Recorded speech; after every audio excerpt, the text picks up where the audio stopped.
Welcome to the Wholesome Reader. We're continuing Father to Nobody's Children, Chapter 12, He Being Dead Yet Speaketh. As the 20th century dawned and Dr. Bernardo's home celebrated over 30 years of service, the strength of their founder began to falter. Bernardo's energy had always seemed boundless. It was common for him to work 18-hour days, so when his heart began to give him trouble, it was a shock to his friends and family. His first attack occurred in May of 1895. After several days, when he complained of feeling faint, the chest pains were so severe that he was afraid his next attack would be his last, so he wrote out his last will and testament. However, after a few weeks, he felt almost fully recovered. I do not doubt that, in answer to the believing prayers of many of God's children all over the world, I have been given back a large measure of my health, he wrote to one of the members of his staff. The attack caused him to realize that he could not continue the frantic pace he was used to. He usually arrived at his office early in the morning and left late at night. He often worked right through lunch and dinner, grabbing a sandwich or a snack instead of a full meal. Much of his time was spent in answering letters, interviewing job applicants, inspecting the living quarters of the children, and various other office duties. Most of the letter writing was to donors, and though there were hundreds, he personally answered many of their inquiries. But the heart attack convinced him to change all that, or so it seemed. I dare not work again as I did before I fell ill, he wrote to a helper. To do so with my present knowledge of myself, would be so far suicidal as to be sinful. For a while I must go very easy. His attitude sounded very careful and reasonable until he explained what he meant by going easy. I must never be at my office later than 6 o'clock. Of course, once in a while I might go beyond this hour, but I mean as a rule. But leaving his office at 6 did not always mean his work-day was ended. He regularly took his mail home and answered it in the evening. With other reading he had to do, he was often up until well past midnight. Then he arrived at his office early the next day to begin the cycle all over again. Why the heavy workload? Certainly he pushed himself because of the great need, but just as strong was the fact that he truly enjoyed his work. I would not exchange my life and work for any man's that I know of, he once said. If I had to live over again, I would do exactly the same thing, only with fewer mistakes. His attempt to go at a slower pace was sincere, but it was hard for him to break his lifelong habit of energetic activity. As the needs of the ministry continued to demand his attention, he gradually went back to a hectic schedule. He had a few more bouts of chest pain, but for the most part he remained relatively healthy for a few more years.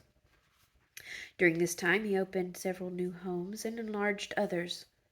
Among these were orphanages for children with handicaps and incurable illnesses, a naval training center for older boys, and homeless shelters called Ever Open Doors, which admitted needy children at any hour of the day or night.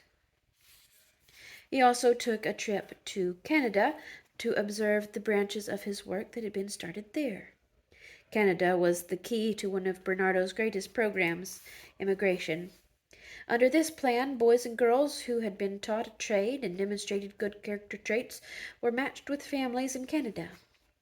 Much of North America was still frontier in the late 1800s, and the opportunities for work and success were much better than in London.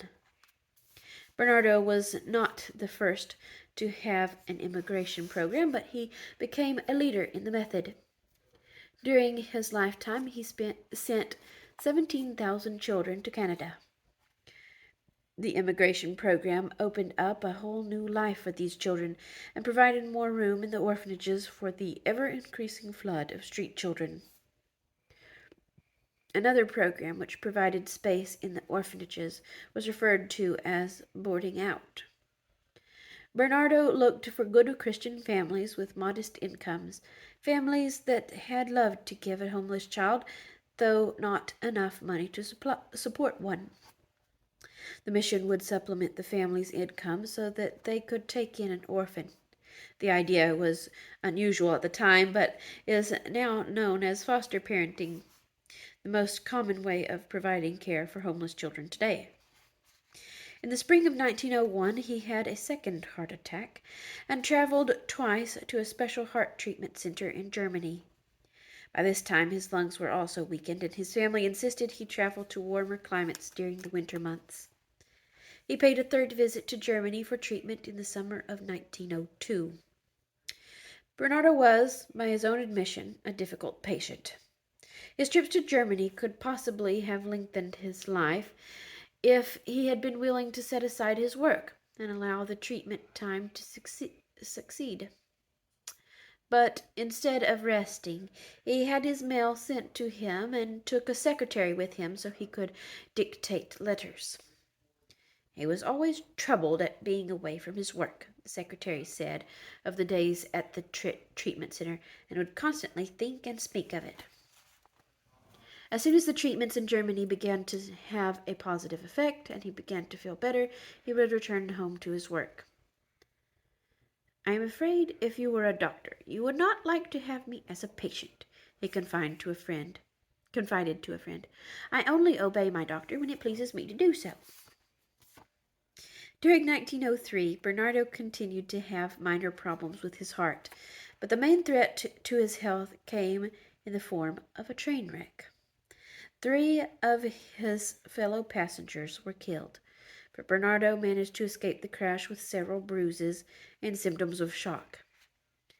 "Probably never in my life have I been brought as in an instant so face to face with death," he wrote later. In early 1904, he suffered another serious heart attack and was ordered by his doctor to be treated again in Germany. The next year, he became ill after attending the annual Young Helpers League meeting at Albert Hall, and was sent again to Germany. However, he suffered another attack during the trip, and after he arrived in Germany, he only became worse. Apparently realizing that this could be the end, he decided to return to England. His wife met him in Paris and nursed him for a few days until he was strong enough to complete the trip. Bernardo arrived home on September 14th and for 2 days was near death. Then on the 17th he felt well enough to look through his mail. The next day he called in his secretary and dictated some letters. On the 19th he also dictated letters for several hours, then took a nap. When he awoke he had a light meal, then called to his wife, "Oh, Siri, my head feels so heavy." After resting on her shoulder for a moment, he leaned back and passed away. He was 60 years old. The news of Bernardo's death was a shock to the entire nation. Letters and telegrams of sympathy were sent to Mrs. Bernardo from all over, from rich and poor, from the slums of London to Buckingham Palace. But some of the most heartbreaking responses came from the children of England. On the day after Bernardo's death, a group of newsboys waited outside a London train station for the usual delivery of evening papers. When the carts containing the papers arrived, the boys began their usual rush to grab their papers, but suddenly stopped short. The sideboards on the carts proclaimed the headline, "Death of Dr. Bernardo." The crowd of boys was frozen in place as they read the sign. Not one moved to take his papers. They all stood in silent shock before the tragic news. An old friend of Bernardo's observed this little drama and stepped up to the crowd of boys.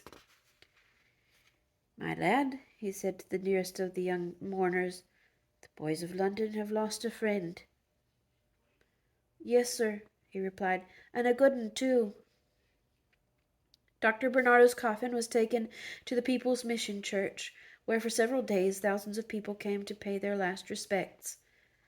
The next Sunday a memorial service was held at the church. Though the sanctuary seated 3,000, hundreds of mourners had to be turned away. The following Wednesday, a funeral procession passed through the streets of East London. The crowd included 1,500 children from the various homes throughout the British Isles. Thousands lined the streets to watch the sad procession, and businesses along the route closed up shop for the day. The body of Dr. Bernardo was buried on the property of the girls' village home, and a monument was placed there in his memory. But a greater monument to his life was the ministry he left behind. By the time of his death, he and his workers had rescued 60,000 children from the streets. At the gravesite, the Reverend Canon Fleming called for the nation to take over Bernardo's work and care for the poor children of England. And the people of the nation did. In a most practical way, they paid off the ministry's debts, which totaled £250,000. The cost of new construction and other special projects had put the homes in a difficult financial situation, but the gifts donated in Bernardo's name allowed the ministry to be debt-free in a short time. The organization continues to this day as a helper to needy children all over the world. And that is the end of the book.